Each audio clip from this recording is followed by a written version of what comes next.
ଶ୍ରୋତାବନ୍ଧୁ ମହର୍ଷି ବେଦବ୍ୟାସ ପ୍ରଣୀତ ଶ୍ରୀମଦ୍ ଭାଗବତ ଏକାଦଶ ସ୍କନ୍ଧ ସନ୍ନିବେଶିତ ଚତୁର୍ଦ୍ଦଶୋଧ୍ୟାୟ, ଯାହାର ଶୀର୍ଷକ ରହିଛି ଭକ୍ତି ଯୋଗର ମହିମା ତଥା ଧ୍ୟାନ ବିଧି। ସଂସ୍କୃତରୁ ଓଡ଼ିଆ ଭାଷାନ୍ତର କରିଛନ୍ତି ସ୍ୱାମୀ ନାରାୟଣାର୍ପଣାନନ୍ଦ ସରସ୍ୱତୀ। ଉଦ୍ଧବ ପଚାରିଲେ, ହେ ଶ୍ରୀକୃଷ୍ଣ, ବ୍ରହ୍ମବାଦୀ ମହାତ୍ମାମାନେ ପ୍ରାଣୀମାନଙ୍କ ଆତ୍ମକଲ୍ୟାଣ ନିମନ୍ତେ ଅନେକ ପ୍ରକାର ସାଧନା ନିର୍ଦ୍ଦେଶିତ କରିଥାନ୍ତି। ସେହି ସବୁଯାକ ସାଧନା ମୁଖ୍ୟ, ନା ସେ ସବୁ ମଧ୍ୟରେ କୌଣସି ଗୋଟିଏ ମାତ୍ର ସାଧନା ମୁଖ୍ୟ? କାରଣ ଆପଣ ତ ବର୍ତ୍ତମାନ କହିଲେ ଯେ ଭକ୍ତି ଯୋଗ ହେଉଛି ଏକ ସ୍ୱତନ୍ତ୍ର ସାଧନା, ଏହା ଅନ୍ୟ କୌଣସି ସାଧନାକୁ ଅପେକ୍ଷା କରେ ନା। ହେ ପ୍ରଭୁ, ପୁଣି ଆପଣ କହିଲେ ଯେ ଭକ୍ତି ଯୋଗ ଦ୍ୱାରା ସକଳ ପ୍ରକାର ଆସକ୍ତି ଦୂର ହୋଇଯାଏ ଏବଂ ମନ ଆପଣଙ୍କଠାରେ ନିବିଷ୍ଟ ହୋଇଯାଏ।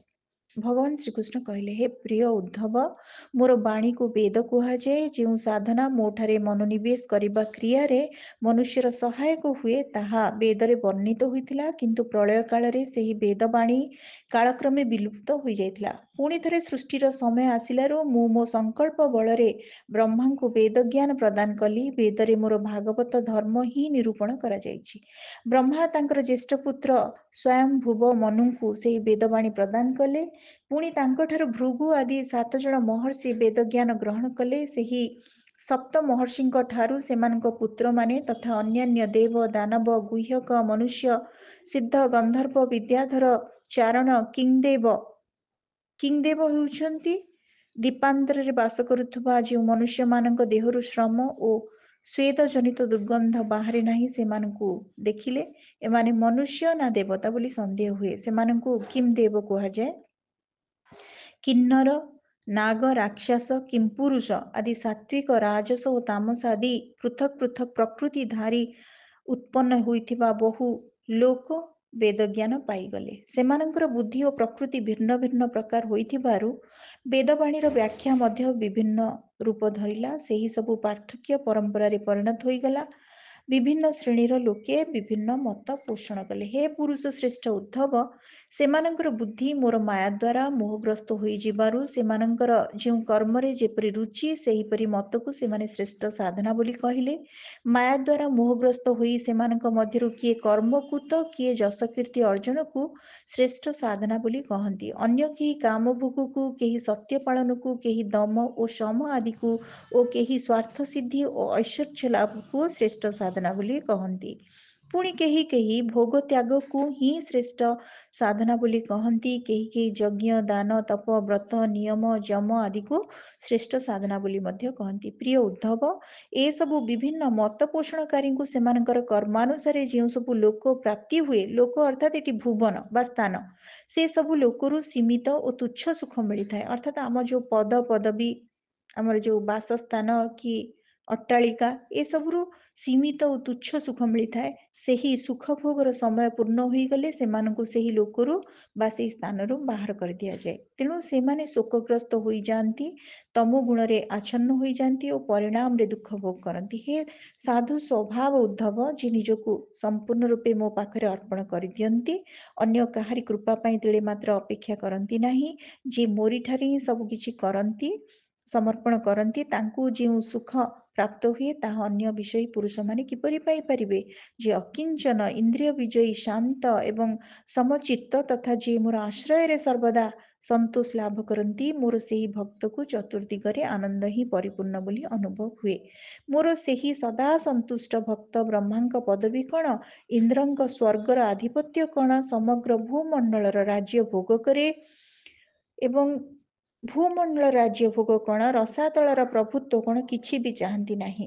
ସେ ଯୋଗ ସିଦ୍ଧି ଇଚ୍ଛା କରନ୍ତି ନାହିଁ କି ମୋକ୍ଷ ଲାଭ ଇଚ୍ଛା କରନ୍ତି ନାହିଁ। ଯେହେତୁ ସେ ମୋ ଠାରେ ପୂର୍ଣ୍ଣ ରୂପେ ସମର୍ପିତ ହୋଇଯାଇଥାନ୍ତି, ତେଣୁ ସେ ମୋ ଛଡ଼ା ଅନ୍ୟ କିଛି ଚାହାନ୍ତି ନାହିଁ। ହେ ଉଦ୍ଧବ, ମୋତେ ତୁମ ପରି ପ୍ରେମୀ ଭକ୍ତ ଯେତେ ପ୍ରିୟ ଲାଗନ୍ତି, ମୋର ପୁତ୍ର ବ୍ରହ୍ମା, ମୋର ଆତ୍ମସ୍ୱରୂପ ଶିବ, ମୋର ନିଜ ଭାଇ ବଳରାମ, ମୋର ଅର୍ଦ୍ଧାଙ୍ଗିନୀ ଲକ୍ଷ୍ମୀ, ଏପରିକି ମୋ ନିଜ ଆତ୍ମା ମଧ୍ୟ ମୋର ସେତେ ପ୍ରିୟ ନୁହେଁ। କୌଣସି କାମନା ବାସନା ନ ରଖି ସାଂସାରିକ ଚିନ୍ତନରୁ ମୁକ୍ତ ରହି ଯେ କେବଳ ମୋରି ଚିନ୍ତନରେ ବୁଡ଼ି ରହିଥାନ୍ତି ଏବଂ କୌଣସି ରାଗ ଦ୍ୱେଷ ନ ରଖି ସମସ୍ତଙ୍କ ପ୍ରତି ସମାନ ଦୃଷ୍ଟି ରଖନ୍ତି, ତାଙ୍କର ଚରଣ ଧୂଳି ଟିକିଏ ଉଡ଼ି ଆସି ମୋ ଉପରେ ପଡ଼ିଗଲେ ମୋ ଭିତରେ ଥିବା ସମସ୍ତ ବ୍ରହ୍ମାଣ୍ଡ ପବିତ୍ର ହୋଇଯିବ। ଏହି ଆଶାରେ ମୁଁ ନିରନ୍ତର ତାଙ୍କ ପଛେ ପଛେ ବୁଲୁଥାଏ। ମୋର ଅକିଞ୍ଚନ ଭକ୍ତଙ୍କର ଚିତ୍ତ ସର୍ବଦା ମୋ ଠାରେ ହିଁ ଅନୁରକ୍ତ ଥାଏ। ସେହି ମହାପୁରୁଷ ହେଉଛନ୍ତି ଅତ୍ୟନ୍ତ ଶାନ୍ତ ପ୍ରକୃତିର ମନୁଷ୍ୟ। ତାଙ୍କଠାରେ ରହିଥାଏ ସକଳ ଜୀବଙ୍କ ପ୍ରତି ଅହେତୁକ ସୌହାର୍ଦ୍ଦ୍ୟ। ତାଙ୍କର ବୁଦ୍ଧି କାମନା ଦ୍ୱାରା ଦୂଷିତ ହୁଏ ନାହିଁ। ସେ ଯେଉଁ ଐକାନ୍ତିକ ସୁଖ ଅନୁଭବ କରନ୍ତି ତାହା ଅନ୍ୟମାନେ ଜାଣିପାରିବେ ନାହିଁ। ମୋର ଭକ୍ତ ଜିତେନ୍ଦ୍ରିୟ ହୋଇ ନ ପାରିଲେ ବି ମୋ ପ୍ରତି ରହିଥିବା ତାଙ୍କର କ୍ରମ ବର୍ଦ୍ଧିଷ୍ଣୁ ଭକ୍ତିର ପ୍ରଭାବରେ ତାଙ୍କର ବିଷୟ ବାସନା କ୍ରମେ କ୍ରମେ ଦୂର ହୋଇଯାଏ। ବାସନା ଜାଗ୍ରତ ହୋଇଗଲେ ବି ତାହା ତାଙ୍କୁ ଦୁଃଖ ଦେଇପାରେ ନାହିଁ, କାରଣ ମୁଁ ତାଙ୍କୁ ସର୍ବଦା ରକ୍ଷା କରେ।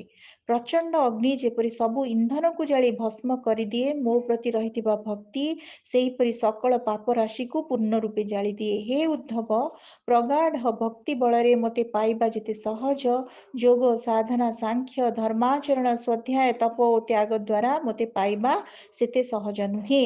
ମୁଁ ହେଉଛି ସନ୍ଥ ବା ସତ୍ପୁରୁଷ ମାନଙ୍କର ପ୍ରିୟ ଏବଂ ସେମାନଙ୍କର ଆତ୍ମା। ସେମାନେ କେବଳ ଶ୍ରଦ୍ଧା ଭକ୍ତି ଦ୍ୱାରା ମୋତେ ପାଇଯାଆନ୍ତି। ମୋ ପ୍ରତି ଭକ୍ତି ରଖିବା ଫଳରେ ଚଣ୍ଡାଳ ମଧ୍ୟ ପବିତ୍ର ହୋଇଯାଏ। ହୃଦୟରେ ଭକ୍ତି ଭାବ ନ ରଖି ଯଦି କେହି ସତ୍ୟ ଓ ଦୟାରେ ପୂର୍ଣ୍ଣ ଧର୍ମ ପାଳନ କରୁଥାନ୍ତି ଅଥବା ତପୋନିଷ୍ଠ ହୋଇ ସ୍ୱାଧ୍ୟାୟ ଅର୍ଥାତ୍ ବିଦ୍ୟାଭ୍ୟାସ କରୁଥାନ୍ତି, ତେବେ ସେହି ଧର୍ମ ଓ ସେହି ସ୍ୱାଧ୍ୟାୟ ତାଙ୍କୁ ପବିତ୍ର କରିପାରିବ ନାହିଁ। ଭକ୍ତି କରୁଥାଇ ମଧ୍ୟ ଯଦି ସାଧକଙ୍କ ଶରୀର ପୁଲକିତ ହେଉନଥାଏ, ଚିତ୍ତ ଦ୍ରବିତ ହେଉନଥାଏ, ନୟନରୁ ଆନନ୍ଦର ଅଶ୍ରୁ ଝରି ପଡ଼ୁନଥାଏ, ତେବେ ଜାଣ ଯେ ତାଙ୍କ ଅନ୍ତଃକରଣ ପୂର୍ଣ୍ଣ ରୂପେ ଶୁଦ୍ଧ ହୋଇନାହିଁ। କିନ୍ତୁ ଭକ୍ତିର ପ୍ରବାହ ବଢ଼ିଗଲେ ଭକ୍ତଙ୍କର ବାଣୀ ଗଦଗଦ ହୋଇଯାଏ, ଚିତ୍ତ ଦ୍ରବିତ ହୋଇଯାଏ। ପ୍ରଭୁ କୁଆଡ଼େ ଗଲେ କହି ସେ କେତେବେଳେ ପ୍ରଳାପ କରି ଉଠନ୍ତି ତ କେତେବେଳେ ହସି ଉଠନ୍ତି।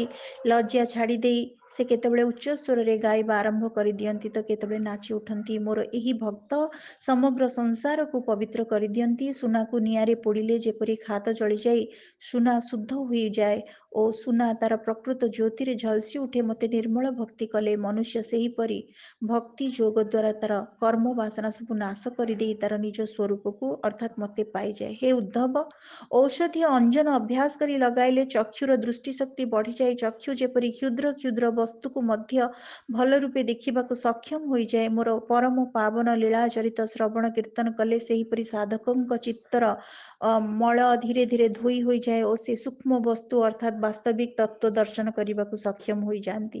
ଯେଉଁ ବ୍ୟକ୍ତି ନିରନ୍ତର ବିଷୟ ଚିନ୍ତନ କରେ ତାର ଚିତ୍ତ ବିଷୟରେ ମଜିଯାଏ ଏବଂ ଯେ ନିରନ୍ତର ମୋତେ ସ୍ମରଣ କରେ ତା ଚିତ୍ତ ମୋ ଠାରେ ତଲ୍ଲୀନ ହୋଇଯାଏ। ସ୍ୱପ୍ନରେ କରିଥିବା ମନୋରଥ ଯେପରି ମିଥ୍ୟା, ଅସତ୍ ବସ୍ତୁର ମନୋରଥ ସେହିପରି ମିଥ୍ୟା ହିଁ ହୋଇଥାଏ। ତେଣୁ ଅସତ୍ ବସ୍ତୁର ଚିନ୍ତନ ଛାଡ଼ି ଦେଇ ମୋର ଚିନ୍ତନ କରିବା ଆବଶ୍ୟକ। ମନକୁ ମୋ ଠାରେ ଲଗାଇ ଦେବା ଆବଶ୍ୟକ। ସାଧକ ଏକାନ୍ତ ଓ ପବିତ୍ର ସ୍ଥାନରେ ବସି ସାବଧାନତା ପୂର୍ବକ ମୋର ଚିନ୍ତନ କରିବା ଆବଶ୍ୟକ। ସେ ନିଜର ଇନ୍ଦ୍ରିୟ ମାନଙ୍କୁ ବଶରେ ରଖି ସ୍ତ୍ରୀ ମାନଙ୍କର ତଥା ସ୍ତ୍ରୀ ସଙ୍ଗୀ ମାନଙ୍କର ସଙ୍ଗ ଦୂରରୁ ହିଁ ପରିତ୍ୟାଗ କରିବା ଉଚିତ, କାରଣ ସ୍ତ୍ରୀ ସଙ୍ଗରୁ ତଥା ଲମ୍ପଟି ମାନଙ୍କ ସଙ୍ଗରୁ ସାଧକଙ୍କୁ ଯେତେ ଦୁଃଖ ମିଳେ ଓ ଯେପରି ବନ୍ଧନରେ ପଡ଼ିବାକୁ ହୁଏ, ଅନ୍ୟ କୌଣସି ସଙ୍ଗରୁ ସେତେ ଦୁଃଖ ମିଳେ ନାହିଁ ଓ ସେପରି ବନ୍ଧନରେ ପଡ଼ିବାକୁ ହୁଏ ନାହିଁ। ଉଦ୍ଧବ ପଚାରିଲେ, ହେ କମଳ ନୟନ ଶ୍ୟାମ ସୁନ୍ଦର, ଯେ ମୁମୁକ୍ଷୁ ସେ ଆପଣଙ୍କୁ କିପରି ଭାବରେ କେଉଁ ରୂପରେ ଆପଣଙ୍କର କେଉଁ ସ୍ୱରୂପକୁ ଧ୍ୟାନ କରିବା ଉଚିତ, କୃପା କରି ମୋତେ ତାହା ବୁଝାଇ ଦିଅନ୍ତୁ। ଭଗବାନ ଶ୍ରୀକୃଷ୍ଣ କହିଲେ, ଯେଉଁ ଆସନ ଅଧିକ ଉଚ୍ଚ ନୁହେଁ କି ଅଧିକ ନିଚ ନୁହେଁ, ଯୋଗୀ ସେହିପରି ଏକ ଆସନରେ ଅଣ୍ଟା ସିଧା କରି ଆରାମରେ ବସିବା ଆବଶ୍ୟକ। ସେ ତାଙ୍କର ହାତ ପାପୁଲି ଦୁଇଟି କୋଳରେ ରଖି ଦୃଷ୍ଟିକୁ ନାସିକାର ଅଗ୍ରଭାଗରେ ନିବଦ୍ଧ କରିବା ଆବଶ୍ୟକ। ଏହିପରି ବସି ଇନ୍ଦ୍ରିୟମାନଙ୍କୁ ସମ୍ପୂର୍ଣ୍ଣ ସଂଯତ କରି ପ୍ରାଣବାୟୁର ପଥକୁ ଶୋଧନ କରିବା ନିମନ୍ତେ ସେ ପ୍ରାଣାୟାମ କରିବା ଆବଶ୍ୟକ। ପ୍ରଥମେ ପୂରକ, କୁମ୍ଭକ ଓ ରେଚକ ଏବଂ ତାପରେ ବିପରୀତ କ୍ରମେ ତରତର ନ ହୋଇ ପ୍ରାଣାୟାମ କରିବାକୁ ହୁଏ ଏବଂ ଏହି ଅଭ୍ୟାସ ଧୀରେ ଧୀରେ ବଢ଼ାଇବାକୁ ହୁଏ। ଏହା ସହିତ ଇନ୍ଦ୍ରିୟମାନଙ୍କୁ ଜୟ କରିବାକୁ ମଧ୍ୟ ଅଭ୍ୟାସ କରିବାକୁ ହୁଏ। ଓଙ୍କାର ସହିତ ପ୍ରାଣାୟାମ ଅଭ୍ୟାସ କରାଯାଏ। ପଦ୍ମ ମୃଣାଳ ଛିଣ୍ଡାଇଲେ ଯେପରି ସେଥିରୁ ସୂକ୍ଷ୍ମ ସୂତା ବାହାରେ, ସେହିପରି ସୂକ୍ଷ୍ମ ଅଖଣ୍ଡ ଓଙ୍କାର ହୃଦୟରେ ଚିନ୍ତନ କରି ତାହାକୁ ପ୍ରାଣବାୟୁ ଦ୍ୱାରା ଉପରକୁ ଉଠାଇ ନେବାକୁ ହୁଏ। ତା ସହିତ ହୃଦୟରେ ଘଣ୍ଟା ନାଦ ସମାନ ଅଖଣ୍ଡ ଓଙ୍କାର ନାଦ ରଖିବାକୁ ପଡ଼େ। ପ୍ରତ୍ୟହ 3 ବେଳା ତ୍ରିସନ୍ଧ୍ୟାରେ 10 ଥର ଲେଖାଏଁ ଏହିପରି ଓଙ୍କାର ସହିତ ପ୍ରାଣାୟାମ କରିବାକୁ ହେବ। ଏପରି ଅଭ୍ୟାସ କରିଚାଲିଲେ ଗୋଟିଏ ମାସ ମଧ୍ୟରେ ପ୍ରାଣବାୟୁ ଯୋଗୀଙ୍କର ଆୟତ୍ତାଧୀନ ହୋଇଯାଏ। ଯୋଗୀ ଚିନ୍ତନ କରିବେ ଯେ ତାଙ୍କ ଶରୀର ମଧ୍ୟସ୍ଥ ହୃଦୟଟି ହେଉଛି ଗୋଟିଏ ପଦ୍ମକଢ଼ ପରି। ସେଇ କଢ଼ଟି ତଳମୁହାଁ ହୋଇ କଦଳୀ ପେଣ୍ଡା ପରି ରହିଛି ଓ ତାର ନାଡ଼ଟି ଉପର ଆଡ଼ୁ ଆସିଛି। ଧୀରେ ଧୀରେ ଧ୍ୟାନ ଚକ୍ଷୁରେ ଦେଖିବାକୁ ହେବ ଯେ ସେଇ ପଦ୍ମକଢ଼ଟି ଉପରକୁ ମୁହଁ କରି ଫୁଟି ଉଠିଲାଣି ଓ ଗୋଟିଏ ଅଷ୍ଟଦଳ ପଦ୍ମରେ ପରିଣତ ହେଲାଣି। ତା ମଝିରେ କୋମଳ କର୍ଣ୍ଣିକା ରହିଛି। ତାପରେ ସେହି କର୍ଣ୍ଣିକାରେ ଉପର୍ଯ୍ୟୁ ପରି ସୂର୍ଯ୍ୟ, ଚନ୍ଦ୍ର ଓ ଅଗ୍ନିକୁ ନ୍ୟାସ କରିବେ, ଅର୍ଥାତ୍ ମନେ ମନେ ଦେଖିବେ ଯେ ସେଥିରେ ସୂର୍ଯ୍ୟ ଅଛନ୍ତି, ଚନ୍ଦ୍ର ଓ ଅଗ୍ନି ନିଜ ନିଜର ଜ୍ୟୋତି ବୃତ୍ତାକାରରେ ବିଛାଇଛନ୍ତି। କର୍ଣ୍ଣିକାର ଅଗ୍ନିବୃତ୍ତ ମଧ୍ୟରେ ମୋର ଏହି ରୂପଟି ଶୋଭା ପାଉଥିବାର ସ୍ମରଣ କରିବେ। ମୋର ଏହି ସ୍ୱରୂପଟି ସେଠାରେ ଧ୍ୟାନ କଲେ ବଡ଼ ଆନନ୍ଦ ଅନୁଭବ ହେବ, ତାହା ଧ୍ୟାନ ପାଇଁ ମଙ୍ଗଳକର ହେବ। ଯୋଗୀ ମୋର ଯେଉଁ ସ୍ୱରୂପ ଧ୍ୟାନ କରିବେ ସେଥିରେ ତାଙ୍କୁ ଦେଖିବାକୁ ହେବ ଯେ ମୋର ସବୁ ଅବୟବ ସୁଷମ, ସୁନ୍ଦର ଓ ସୁଢଳ। ମୋର ସର୍ବାଙ୍ଗରୁ ଝରି ପଡୁଛି ଶାନ୍ତି। ମୁଖ କମଳ, ଅତ୍ୟନ୍ତ ପ୍ରଫୁଲ୍ଲ ଓ ସୁନ୍ଦର। ଆଜାନୁଲମ୍ବିତ ମନୋହର ଚତୁର୍ଭୁଜ, ମନୋହର ଗ୍ରୀବା, ମରକତ ମଣି ପରି ସୁସ୍ନିଗ୍ଧ କପୋଳ, ମୁଖରେ ମନ୍ଦ ମନ୍ଦ ମୃଦୁ ହାସର ଅପୂର୍ବ ଛଟା ସମାନ, କର୍ଣ୍ଣ ଯୁଗଳରେ ଜ୍ୟୋତିର୍ମୟ ମକର କୁଣ୍ଡଳ, ବର୍ଷାକାଳୀନ ମେଘ ତୁଲ୍ୟ ଶ୍ୟାମଳ ଶରୀର, ଅଙ୍ଗରେ ପୀତାମ୍ବର, ବକ୍ଷସ୍ଥଳର ଗୋଟିଏ ପଟେ ଶ୍ରୀବତ୍ସ ଚିହ୍ନ ଓ ଅନ୍ୟ ପଟେ ଲକ୍ଷ୍ମୀ ବିରାଜିତ, ହାତରେ ରହିଛି ଶଙ୍ଖ, ଚକ୍ର, ଗଦା ଓ ପଦ୍ମ। ଗଳାରେ ଶୋଭା ପାଉଛି ବନମାଳା, ଚରଣରେ ନୂପୁର, ଗଳାରେ ଝଲସି ଉଠୁଛି କୌସ୍ତୁଭ ମଣି, ନିଜ ନିଜ ସ୍ଥାନରେ ଶୋଭା ପାଉଛି କିରୀଟ, କଙ୍କଣ, ଅଣ୍ଟା ସୂତା ଓ ବାଜୁବନ୍ଧ। ସବୁକିଛି ହୃଦୟଗ୍ରାହୀ ହୋଇଛି। ସୁନ୍ଦର ମୁଖ ଓ ପ୍ରେମଭରା ଚାହାଣୀରୁ ଝରି ପଡୁଛି କୃପା ପ୍ରସାଦ। ହେ ଉଦ୍ଧବ, ମୋର ଏଇ ଯେଉଁ ସୁକୁମାର ରୂପ, ଏହି ରୂପ ଧ୍ୟାନ କରିବାକୁ ପଡ଼ିବ ଏବଂ ପ୍ରତ୍ୟେକ ଅଙ୍ଗରେ ଚିତ୍ତ ନିବେଶ କରିବାକୁ ପଡ଼ିବ। ବୁଦ୍ଧିମାନ ପୁରୁଷ ମନ ଦ୍ୱାରା ଇନ୍ଦ୍ରିୟମାନଙ୍କୁ ବିଷୟରୁ ଅପସାରଣ କରି ଆଣିବେ ଏବଂ ବୁଦ୍ଧିର ସାହାଯ୍ୟ ନେଇ ମନକୁ ମୋଠରେ ଲଗାଇବେ। ମୋର ଶରୀରର ସକଳ ଅଙ୍ଗକୁ ଧ୍ୟାନ କରିବା ପରେ ଅନ୍ୟ କୌଣସି ଅଙ୍ଗର ଧ୍ୟାନ ନ କରି ଚିତ୍ତକୁ କେବଳ ମୋର ମନ୍ଦ ମନ୍ଦ ମୃଦୁ ହାସଭରା ମୁଖରେ ସ୍ଥିର କରି ରଖିବାକୁ ପଡ଼ିବ। ଚିତ୍ତ ମୋର ମୁଖାର ବିନ୍ଦରେ ଲାଗିଯିବା ପରେ ତାକୁ ସେଠାରୁ ହଟାଇ ନେଇ ଧୀରେ ଧୀରେ ଆକାଶରେ ଲଗାଇ ଦେଲେ ମୁଁ ସର୍ବତ୍ର ପରିବ୍ୟାପ୍ତ ରହିଛି ବୋଲି ଭାବନା କରିବାକୁ ପଡ଼ିବ। ତାପରେ ଆକାଶର ଚିନ୍ତନ ବି ଛାଡ଼ି ଦେଇ ଚିତ୍ତକୁ କେବଳ ମୋର ସ୍ୱରୂପରେ ଲଗାଇବାକୁ ପଡ଼ିବ। ସେତେବେଳେ ମୋ ଛଡ଼ା ଅନ୍ୟ କୌଣସି ବସ୍ତୁର ଚିନ୍ତନ କରିବେ ନାହିଁ। ଚିତ୍ତ ଏହିପରି ସମାହିତ ହୋଇଯିବା ପରେ ଗୋଟିଏ ଜ୍ୟୋତି ଯେପରି ଅନ୍ୟ ଗୋଟିଏ ଜ୍ୟୋତିରେ ମିଶି ଏକାକାର ହୋଇଯାଏ, ଯୋଗୀ ମଧ୍ୟ ତାଙ୍କ ନିଜ ଭିତରେ ମୁଁ ମିଶି ରହିଥିବା ପରି ଓ ମୋ ଭିତରେ ଅର୍ଥାତ୍ ସର୍ବାତ୍ମା ଭଗବାନଙ୍କ ଭିତରେ ସେ ନିଜେ ମିଶି ରହିଥିବା ପରି ଅନୁଭବ କରିପାରିବେ। ଏପରି ଭାବରେ ସେ ମୋ ସାଙ୍ଗେ ଅନନ୍ୟ ଭାବରେ ଯୁକ୍ତ ହୋଇଯିବେ। ଯେଉଁ ଯୋଗୀ ଏହିପରି ତୀବ୍ର ଧ୍ୟାନ ଯୋଗ ଦ୍ୱାରା ମୋଠାରେ ଚିତ୍ତ ଲଗାଇ ଦିଅନ୍ତି, ତାହାଙ୍କର ଦ୍ରବ୍ୟ, ଜ୍ଞାନ ଓ କ୍ରିୟାଦି ବିଷୟରେ ନାନାତ୍ୱ ଭ୍ରମ ତୁଟିଯାଏ, ଅର୍ଥାତ୍ ସକଳ ପଦାର୍ଥରେ ସେ ଏକମାତ୍ର ପରମାତ୍ମାଙ୍କ ସତ୍ତା ହିଁ ଦର୍ଶନ କରନ୍ତି। ତାଙ୍କ ଜ୍ଞାନରେ ଏକମାତ୍ର ପରମାତ୍ମା ହିଁ ରହିଯାଆନ୍ତି। ଏକମାତ୍ର ପରମାତ୍ମାଙ୍କ ନିମନ୍ତେ ହିଁ ତାଙ୍କର ସକଳ କ୍ରିୟା ସମ୍ପାଦିତ ହୁଏ। ଏହିପରି ଭାବରେ ସେ ସର୍ବତ୍ର ପରମାତ୍ମାଙ୍କ ସ୍ୱରୂପ ହିଁ ଦର୍ଶନ କରନ୍ତି। ଏହା ଫଳରେ ତାଙ୍କୁ ତତ୍କାଳ ମୋକ୍ଷ ପ୍ରାପ୍ତି ହୋଇଥାଏ। ଇତି ଶ୍ରୀମଦ୍ ଭାଗବତେ ମହାପୁରାଣେ ପାରମହଂସ୍ୟାଂ ସଂହିତାୟାଂ ଏକାଦଶ ସ୍କନ୍ଧେ ଚତୁର୍ଦ୍ଦଶୋऽଧ୍ୟାୟଃ ସମାପ୍ତମ୍। ଶ୍ରୋତାବନ୍ଧୁ, ଏଇଠି ମୋର ମନେ ପଡ଼େ ନାରଦ ଏକଦା ପଚାରିଥିଲେ ଭଗବାନ ବିଷ୍ଣୁଙ୍କୁ, ପ୍ରକୃତରେ ଆପଣ ଗୋଲୋକରେ ରହନ୍ତି, ବୈକୁଣ୍ଠ ଧାମରେ ରହନ୍ତି, ଆପଣ କୋଉଠି ରହନ୍ତି ପ୍ରଭୁ? ଭଗବାନ ବିଷ୍ଣୁଙ୍କର ଉତ୍ତର ଥିଲା, ନାହଂ ତିଷ୍ଠାମି ବୈକୁଣ୍ଠେ ଯୋଗୀନାଂ ହୃଦୟନେ ଚ ମଦ୍ଭକ୍ତ୍ୟା ୟତ୍ର ଗାୟନ୍ତି ତତ୍ର ତିଷ୍ଠାମି ନାରଦ। ଶ୍ରୋତାବନ୍ଧୁ, ଭକ୍ତି ଯୋଗର ମହିମା ଓ ଧ୍ୟାନ ବିଧି ସମ୍ପର୍କରେ ଆଜିର ଏହି ଅଡିଓଟି ଆପଣମାନଙ୍କୁ କେମିତି ଲାଗିଲା? ଆପଣମାନଙ୍କର ମତାମତ ଅପେକ୍ଷାରେ ରହୁଛି। ଧନ୍ୟବାଦ।